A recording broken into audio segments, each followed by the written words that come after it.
Mixcat News with your host, Pete. Hey guys, Pete from Mixcat. As you can hear in the background, it's a pretty stormy day here in Kissimmee, Florida. What I did was I took off my batteries that I'm charging off the solar just to see what kind of power I get off of my 3 solar panels that are on the roof, and to figure out exactly the current I was getting on a really rainy day. All right, if this is the panel side, plug that in.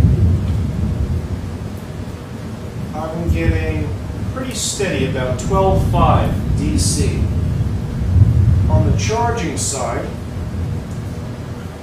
12.3. It drops it down to give 12 volts to the battery to charge it.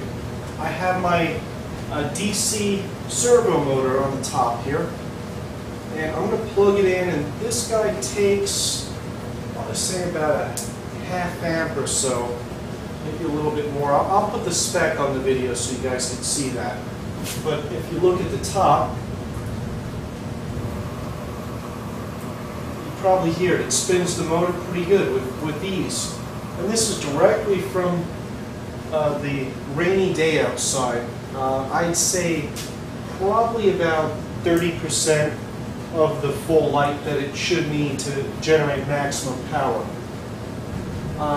Let's test this again. Hopefully you can hear in the background how nasty it is out. Yeah, 12.5 still. It's really not moving much. And again, it's 3 panels that are up there, and I want to see the total wattage on those guys. I want to say it's about 60 to 75 on the max side on a really bright day. And again, I'll hook up the servo motor. Spins that with ease. I have a 12 volt DC light. Yeah, I'm gonna drop this thing. See, it says 12 volt in front. Hopefully you guys have a good shot of that. There we go. Right. So again, right off of the solar panels on a nasty day, we got enough power to kick off. This is a 5-watt light. I believe I got another one kicking around here. Yeah, let me grab that. We'll make it 10 watts and see if it holds steady without the batteries hooked up.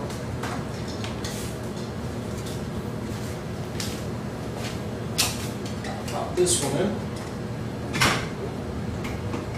There's both. Alright, so we could see definitely we're at least getting 10 watts out of this.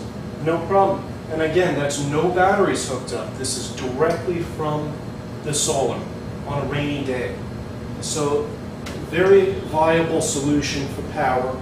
I'm going to hook this up with wind power real soon. I'm looking at getting a squirrel cage for that, and I'm probably going to gear it 3 to 1 or 2 to 1. That way, for every 1 revolution of the squirrel cage, it'll spin the motor 2 or 3 times. That way I get a lot more RPM out of the motor, which will give me more voltage coming out of that to charge my batteries. But there's a neat little update. Rainy day here in Kissimmee, giving us enough power to spin a ½ amp 12 volt DC motor. I dropped down just a little bit. We're 12.47 now on the charging side, and on the battery side, all right, 12.3. As the sun kind of peeks in and out, still spins that motor with ease. Pretty interesting. But yeah, I didn't know how much solar power I actually had on a rainy day, and kind of was curious about it. And hopefully this helps you guys out too. If you have any experience in this field and you want to share your expertise, send a video comment or post a comment on the video. Thanks again, and have a great day. Since 1994, safe, fast and more, a reliable name, mixcat.com.